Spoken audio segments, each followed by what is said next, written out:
स्वागत है आप सभी का आपके चैनल पे और मैं पूजा प्रजापति।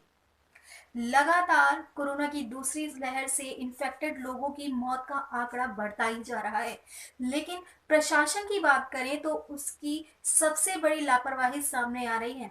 ना तो अस्पतालों में बेड्स की सुविधा है और ना ही ऑक्सीजन सिलेंडर की। अगर रेमडेसिविर इंजेक्शन की बात करूं तो वो भी बमुश्किल से ही मिलता है। वहीं आपको बताते चलें कि कानपुर में काशीराम हॉस्पिटल की कुछ ऐसी तस्वीरें सामने आई जहां पे आप कह सकते हैं कि ये इस तरह भी हो सकता है।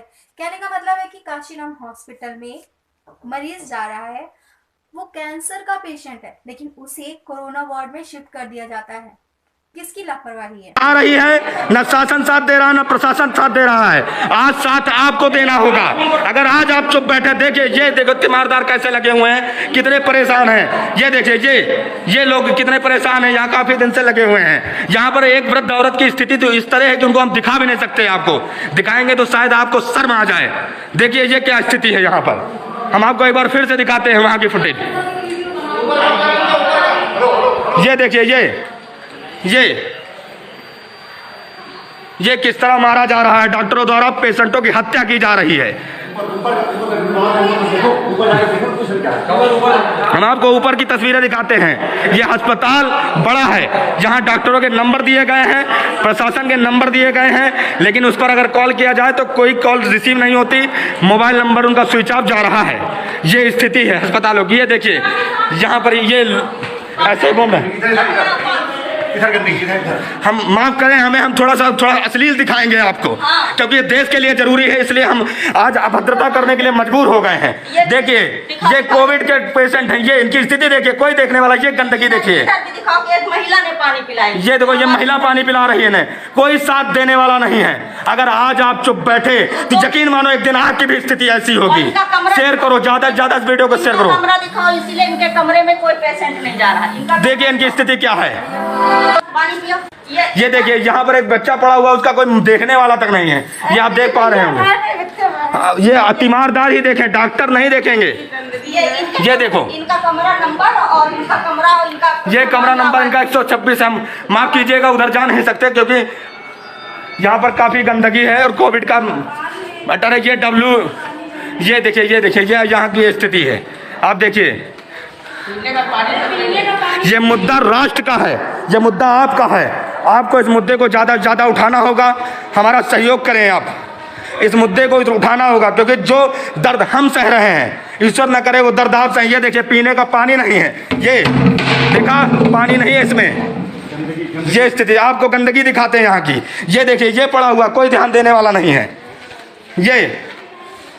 ये स्थिति है। ये देखिए पेशेंट के कमरे की, आइए हम पेशेंट के कमरे को दिखाते हैं। ओपन कीजिए थोड़ा सा। ये देखिए ये पेशेंट कमरा, आप थोड़ा साइड दीजिए। ये देखिए ये पेशेंट का कमरा है। ये दादा लोग देखिए खड़े हैं। ये यहाँ की स्थिति है। कोई साथ नहीं। अभी तक हमको आए यहाँ पर आधे घंटे से ज़्यादा हो रहा है, अभी तक कोई हमसे मिलने तक नहीं। मैटर का मतलब ये है कि किसी को पता ही नहीं कि हम यहाँ आ गए हैं, किसी को पता ही नहीं कि उनके खिलाफ वीडियो बनाया जा रहा है। ये देखिए यहाँ की ये स्थिति, ये गंदगी आप देखिए। ये देखिए प्रधानमंत्री जी मुख्यमंत्री जी द्वारा ढिंढोरा पीटा जाता है, प्रशासन द्वारा ढिंढोरा पीटा जाता है कि हम कोविड पर बहुत अच्छे से पकड़ बनाए हुए हैं। ये महादेव की कृपा है कि राष्ट्र अब भी कहीं ना कहीं सुरक्षित है, लेकिन ऐसी स्थिति देखने के बाद हमें तो ये नहीं लगता कि राष्ट्र सुरक्षित होने वाला है। एक मिनट आप देखिए, अंकल जी से बात कीजिए, अंकल जी कुछ बता रहे हैं। जी बताइए। डॉक्टर मनोज शुक्ला साहब कभी नहीं आते हैं कोई केयर करने के लिए। देखिए ये हम नहीं कह रहे हैं, पब्लिक कह रही है, और ना ही पब्लिक हमारे किसी नेता ना ही हम कोई नेता है कि कोई हमारे पैसे से खरीदी हुई पब्लिक है। बोलिए आप, आज नहीं बोलोगे तो कभी नहीं बोलोगे। यहाँ पे कोई नहीं आता दवा देने के लिए, देखिए चेक भी करने के लिए कोई नहीं आता। आपको एक पेशेंट मिलाते हैं, आप बताइए। सर यहाँ पीने का पानी तक नहीं है, एकदम बहुत ज्यादा दिक्कत है। एकदम गंदगी तो आज अभी पीने का पानी तक मुहैया नहीं कराया गया है। अरे लैट्रिन नहीं जा रहे पानी पीने का। जी जी आप बताइए। अंकल जी से सुनिए। अरे मैं कैंसर पेशेंट हूँ, कोरोना में डाल दिया। देखिए कैंसर पेशेंट को कोरोना में डाला गया है, मरना ना हो तो मार डालें। हमारे बहन का एक्सीडेंट हुआ, और यहाँ कोरोना में डाल दिया। हमने कहा डॉक्टर साहब सीटी स्कैन कराओ तो ताकि सर की चोट पता चले, क्या यहाँ सीटी स्कैन कुछ नहीं है और कोरोना की दवा दे रहे हैं। 8 दिन हो गए यही हम लोग। देखिए प्रशासन का कैसा राष्ट्र प्रेम है, देखिए राष्ट्र का कैसा राष्ट्र प्रेम है। अगर आज इस तरह का राष्ट्र प्रेम के नाम पर इस तरह देश की जनता को मारा जाएगा तो निश्चित तौर पर जान लीजिए एक ना एक दिन हमारी और आपकी भी मौत निश्चित है। मौत होना अलग बात है, कुत्ते की तरह मौत होना अलग बात है। जिस तरह यहाँ पर घिसड़ घिसड़ कर पेशेंट मर रहे हैं, कोई ध्यान देने वाला प्रशासन में नहीं है।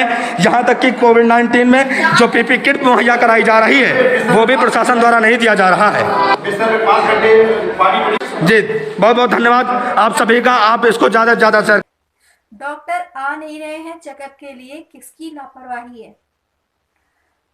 इसके पहले अगर मैं कोरोना टाइम पीरियड की बात ना करूं, उसके पहले जब कोई भी मरीज किसी भी बीमारी से इन्फेक्टेड होता था तो डॉक्टर अपना, ये बात सच है कि डॉक्टर मरीज तो ठीक हो जाता था, लेकिन जब वो देखते थे कि मरीज इस बीमारी से ग्रसित है वो तुरंत उसको हॉस्पिटलाइज कर लेते थे।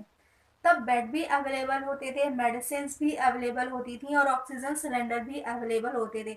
बट प्रेजेंट टाइम पे जब कोरोना की दूसरी लहर आई है, देखा जा रहा है कि किस तरह से इंजेक्शन, बेड और सिलेंडर्स की काफ़ी ज़्यादा किल्लत मची पड़ी है।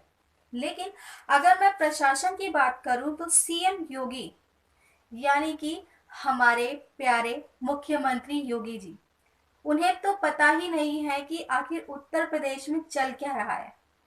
जी हाँ, उन्हें पता ही नहीं है। उनके हिसाब से सारी सुविधाएं लोगों को दी जा रही हैं, लेकिन लोग उनकी सरकार को बदनाम करने का काम कर रहे हैं। यहाँ लोगों की मौतें हो रही हैं वो उनको नहीं दिख रहा। शमशान में भीड़ लगी पड़ी है, एक साथ 20-20, 40, 60 शवों को जलाया जा रहा है, लेकिन ये हमारे सीएम योगी को नहीं दिख रहा। ये भी मतलब कि किसी का मरना जिंदगी से बढ़कर कुछ नहीं होता लोगों के लिए, लेकिन उसके बाद भी इतने शवों का एक साथ जलना, कुछ तो बिल्कुल लावारिस से पड़े हैं। अभी कल की मैं बात करूं तो एक वीडियो ऐसा सामने आया जहां पर पीपी किट में जो बॉडी थी वो पूरी रैप थी। उसके बाद जो कुत्ते हैं वो उस पीपी किट को फाड़कर उस शव को नोच रहे हैं। तो कुछ इस तरह का हाल है हमारे उत्तर प्रदेश में। लेकिन सीएम योगी जी के अनुसार कहा जाए तो सिर्फ और सिर्फ ये सिर्फ एक ढोंग है लोगों का, उनकी सरकार को बदनाम करने का। मैं कहना चाहूंगी कि अगर लोग ही नहीं बचेंगे उत्तर प्रदेश के अगर किसी भी जगह पे, क्योंकि कोरोना महामारी ने हर जगह शहर से लेकर के गांव तक, गांव से लेकर के छोटी छोटे जगहों तक, जी हाँ, अपना पैर पसार रखा है। तो जब लोग ही नहीं बचेंगे तो आप सरकार का क्या करेंगे? तो सबसे पहले लोगों की जान बचाइए। कुछ कहना चाहूंगी 2 लाइनें कि कैसी हवा चली है मेरी शहर में कि हर इंसान सांस लेने के लिए तड़प रहा है। ऑक्सीजन सिलेंडर की मानामत मची है। जी हाँ, ऑक्सीजन सिलेंडर की मानामत मची है कि इंजेक्शन भी अब 25,000 का हो गया है। अगर मैं बात करूं इंजेक्शन से लेकर जो ऑक्सीमीटर है उसकी भी कीमत कोई भी मेडिकल स्टोर वाले 2 गुनी, 3 गुनी, यहाँ तक कि 10 गुना तक ले रहे हैं। लेकिन वहीं आपको बताते चलें कि कुछ ऐसे भी लोग इस वक्त सामने उभर कर आ रहे हैं जो हर कभी भी कोई मुश्किलात सामने आते हैं तो वो हमेशा सबका सहयोग करने के लिए हमेशा तत्पर रहते हैं।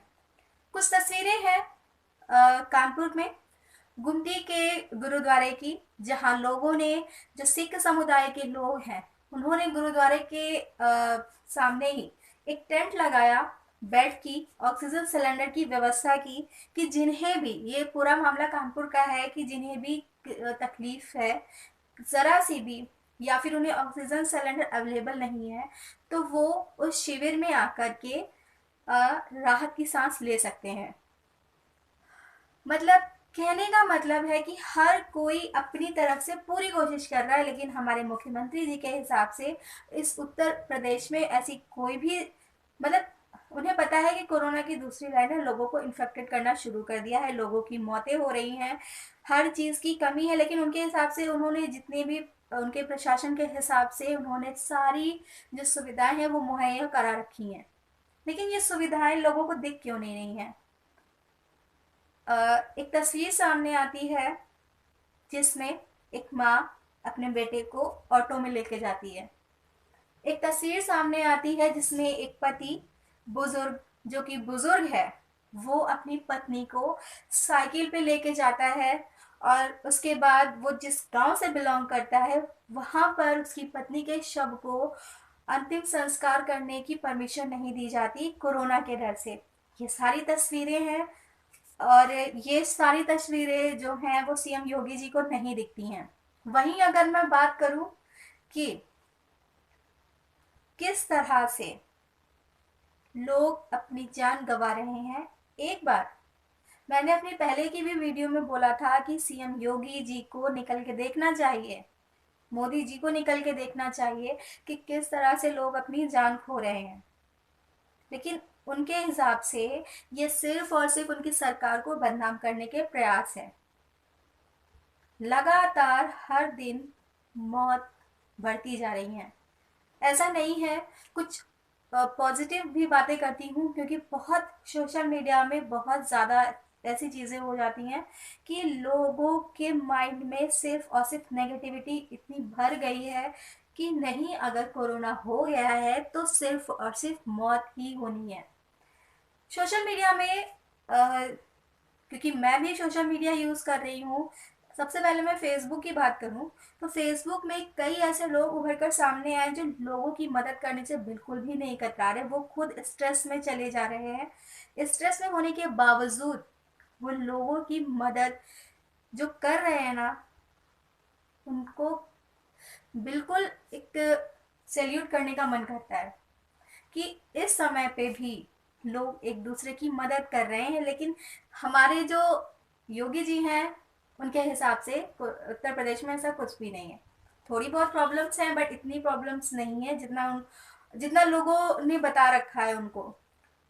सबसे बड़ी बात, अगर कोई ट्वीट कर रहा है सोशल मीडिया में की मैं बात करूँ, अगर ट्विटर पे कोई ट्वीट कर रहा है तो अगर वो सरकार के पक्ष में है तो उस ट्वीट की जो कह सकते हैं उस ट्वीट का बड़ा ही मान रखा जाएगा। लेकिन अगर वो ट्वीट सरकार के विरुद्ध होगा, उनके विपक्ष में होगा, उनके खिलाफ होगा, उनके उन चीज़ों के लिए होगा जो प्रेजेंट टाइम पे वो कर रहे हैं, तो वो रातों रात डिलीट हो जाएगा, आपको पता भी नहीं चलेगा। तो ये सारी चीज़ें हैं, कभी किसी ने नहीं सोचा होगा कि हम कभी इस दौर से भी गुजरेंगे। इन सारी परिस्थितियों को देखते हुए बस एक ही ख्याल मन में आ रहा है कि 2021 चल रहा है ये, यानी कि 2021। ऐसा तो नहीं कि 2030 तक आते आते हम अपने घरों से भी बाहर निकलना बंद ना कर दें। अब तो ये बोला जा रहा है कि जो कोरोना वायरस की जो दूसरी लहर में जो कोरोना वायरस है वो आप लोग जो घर में सुरक्षित महसूस कर रहे हैं, तो आपको घर पे भी अपने आप को सेफ रखने की ज़रूरत है, क्योंकि ये कोरोना वायरस हवा में है। और सबसे बड़ी बात कि जो हमारे योगी जी हैं वो खुद क्वारंटीन है, वो अपनी सारी जो भी उनकी वर्क है, जो भी उनके डेली वर्क है, यानी कि कोई भी मीटिंग्स है, कोई भी वर्चुअल मीटिंग है, कुछ भी अपने कार्य से रिलेटेड, अपने कामों से रिलेटेड कोई भी ऐसा वर्क, वो सारे अपने घरों से बैठ के कर रहे हैं। सिर्फ और सिर्फ 5 मिनट अपने घर से बाहर निकलिए योगी जी, आपके आसपास कोई भी हॉस्पिटल हो वहाँ जाइए और देखिए वहाँ का हाल, आप समझ जाएंगे कि आप कितना सच बोल रहे हैं। मैं कोई दावा नहीं कर रही हूँ, लेकिन मेरे पास जो वीडियोस आए हैं मैं उसके बलबूते पे ये दावे कर रही हूँ कि जो प्रशासन से जो भी सुविधाएं मुहैया कराई जा रही हैं मरीजों को, तो वो ना के बराबर है, कुछ नहीं है। जो मरीज हैं उनके तीमारदार जो भी हैं वो सारी सुविधाओं का मतलब जो इस वक्त की उनकी मूलभूत सुविधाएं हैं, बेड, ऑक्सीजन सिलेंडर और इंजेक्शन, वो खुद से अवेलेबल करें। देखा गया है कि इस पूरी प्रक्रिया में किस तरह से लोग एक दूसरे को कुछ ऐसे कॉन्टैक्ट नंबर हैं, कुछ ऐसी इंफॉर्मेशंस हैं कि आप यहाँ जाइए, आपका इंजेक्शन मिल जाएगा, अवेलेबल हो जाएगा। आप इस हॉस्पिटल में जाइए, आपको बेड अवेलेबल हो जाएगा। आप इस एजेंसी में जाइए, आपका सिलेंडर रिफिल हो जाएगा या फिर आपको नया सिलेंडर मिल जाएगा। लेकिन कुछ ऐसे भी नंबर हैं जो शायद लगते नहीं हैं। तो मैं सिर्फ उनसे इतना अनुरोध करना चाहूँगी, जो भी इस पूरी पहल में एक साथ होकर छोटे छोटे ग्रुप बना रहे हैं, व्हाट्सएप पे, फेसबुक पे, ट्विटर पे, एक दूसरे को ट्वीट कर रहे हैं, टैग कर रहे हैं फेसबुक पे, कि लोगों की जितनी ज़्यादा हो सके मदद हो सके, क्योंकि आज वो दौर है कि कब किसे कहाँ किस प्रकार से ज़रूरत पड़ जाए तो उसे वो सुविधाएं तुरंत अवेलेबल हो सके। इसके लिए हमारे कुछ कोरोना वॉरियर्स बहुत अच्छी भूमिका निभा रहे हैं, लेकिन योगी जी को सब नॉर्मल लगता है। उनके हिसाब से कोरोना की दूसरी लहर तो आई है, लेकिन वो इतनी गंभीर नहीं है जितना लोगों को दिखाया जा रहा है, जितना सामने दिख रहा है। तो मेरा सिर्फ मेरे लास्ट में ये एक सवाल है उनसे कि अगर किसी व्यक्ति की मौत होती है, किसी इंसान की मौत होती है, तो ये कोई ढोंग, कोई पाखंड, कोई आपकी सरकार को बदनाम करने का काम नहीं होगा, क्योंकि जो व्यक्ति चला गया है ना, वो वापस नहीं आने वाला। लेकिन अगर आज आपकी सरकार नहीं रहेगी तो कल को बन जाएगी, लेकिन आज जिन लोगों की जान जा रही है ना, वो वापस नहीं आने वाली। तो सबसे पहले आप अपनी जनता को देखिए। और ये जो आप लोग मतलब ये जो पूरी सरकार ये प्रयास दिखाने का कर रही है कि देखो, मतलब हम सच बोल रहे हैं, सच कहाँ है इतना बता दीजिएगा। जिन लोगों की जान गई है उन्हें वापस लेके दिखा दीजिएगा। इसी के साथ मैं अपने शब्दों को विराम देती हूँ और आप सभी से उम्मीद करती हूँ कि आप अपना ख्याल स्वयं रखेंगे, क्योंकि आत्मनिर्भर होने का संदेश हम पूरे 2 साल से सुन रहे हैं। तो अपना ख्याल रखिए, मास्क लगा कर रखिए और सैनिटाइज करते रहिए अपने आप को, अपने हाथों को साबुन से धोते रहिए। इसी के साथ मैं अपने शब्दों को विराम देती हूँ। नमस्कार। इस वीडियो को लाइक करें, हमारे चैनल को सब्सक्राइब कर बेल आइकन जरूर प्रेस करें हमारी लेटेस्ट वीडियो सबसे पहले देखने के लिए।